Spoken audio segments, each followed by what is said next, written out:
Hello, and welcome back to Introduction to Digital Political Campaigning. This week, week 5, we're going to look at website content and design and the coveted SEO, search engine optimization. Okay, notes about websites just up front. As you know, they're free or low-cost versions versus paid services. The paid services would be the full service, help you with the hosting, domain registration, updating the website, designing the website, keeping it current, all the way down to free or low cost.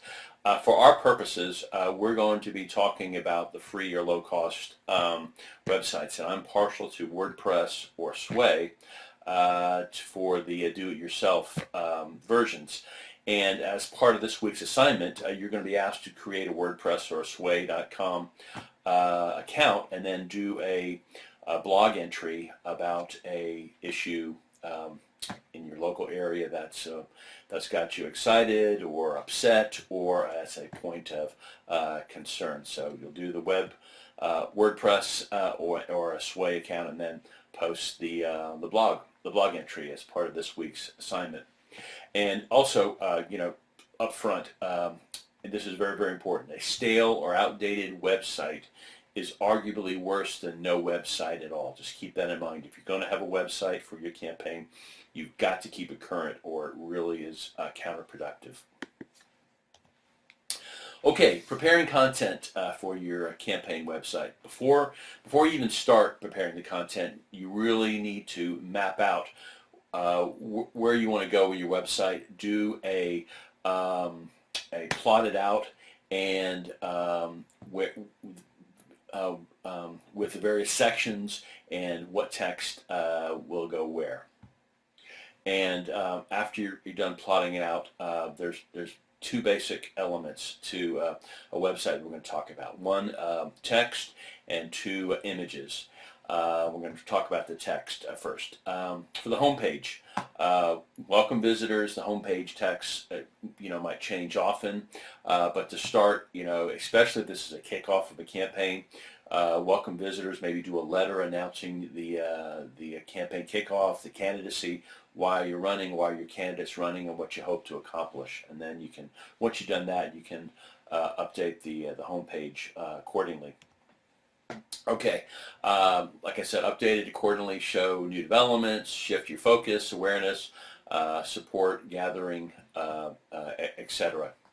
Okay, about the candidate section. Start off with some personal information such as family, time lived in the area, hobbies, etc. So that's about the candidate page or link. Here is Bernie Sanders. Meet Bernie, and then after you've done a little bit about background on the candidate, family, hometown, etc., then get into the resume, the biography.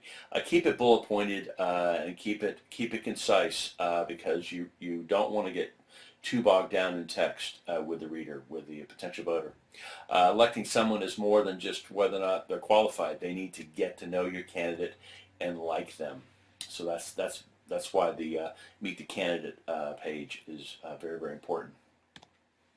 Okay, issues section or a page of the campaign website. Here again is Bernie Sanders.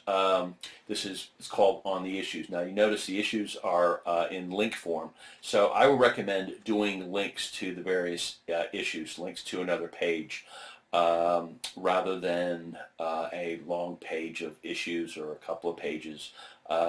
Do the headlines and then with a link to the separate pages. Endorsements include organizations and people and direct quotes about those who have endorsed the candidacy. Include endorsements page. Voter registration information as part of the website content. Here again, Bernie Sanders. This is an interactive map where voters can go from various states to find out how to register and in this case where to vote in the primaries. Okay, a final note on text. Work and rework all text to make the content as readable as possible. Readability is very, very important.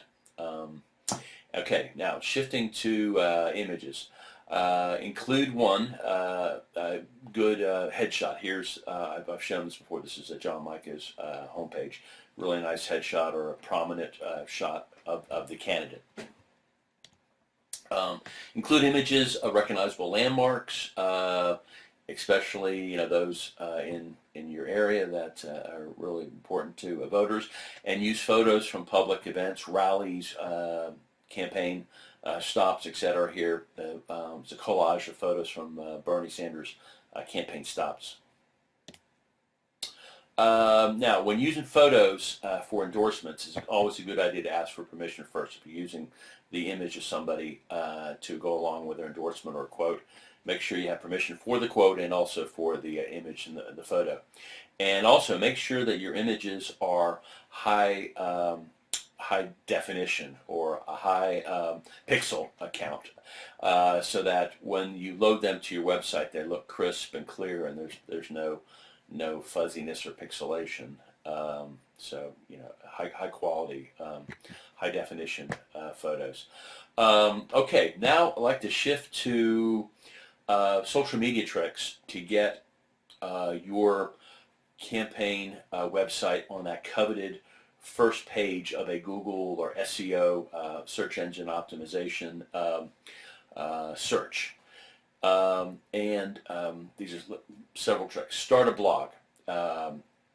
Write a blog and put it on your website, and then put it also on social media, and then you'll link it to social medias and it'll be on your website. So here again, a means to get the clicks up, and that will help with the search engine optimization. Use a Facebook fan page rather than a personal page. A personal page, you're only allowed so many friends, whereas a fan page, I think it's up to 5,000. So get as many Facebook fans as you can. Post content to Google+.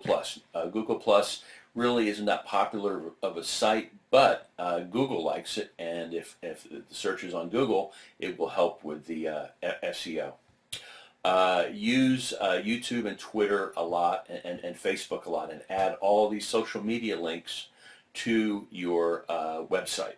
Here again, the more social media clicks, the better the chance of your campaign website appearing on the first page of a search for the campaign or candidate. And do a Wikipedia page. That also helps with the getting the with the search engine optimization, getting the campaign on, like I said, that coveted first page of the Google search. You don't want to be in the second or third page.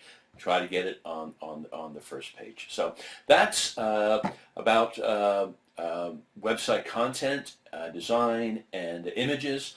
And like I said, you have an assignment that includes a website and a blog. And we will see you next week. Thank you very much. Bye-bye.